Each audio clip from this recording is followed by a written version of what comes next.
नमस्कार दोस्तों, Garhwal mobile service centre में आपका स्वागत है। जैसे कि आप जानते हैं, गढ़वाल मोबाइल सर्विस सेंटर में मोबाइल रिपेयर के साथ मिलता है एक एश्योर्ड गिफ्ट। और आज हमारे साथ बालकिला से आई हुई हैं श्रीमती देवेश्वरी रावत जी। आपने फ़ोन अपना ठीक कराया है, ये आपका फ़ोन हो चुका है सही। और साथ ही साथ जैसा हमारा वादा, एक एश्योर्ड गिफ्ट ब्लूटूथ नेकबैंड आपके लिए। और आपसे जानना चाहेंगे कि आपको कैसा लगा।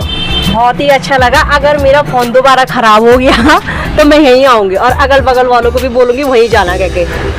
अच्छा लगा। चलिए, बहुत बहुत धन्यवाद आपका। Thank you so much.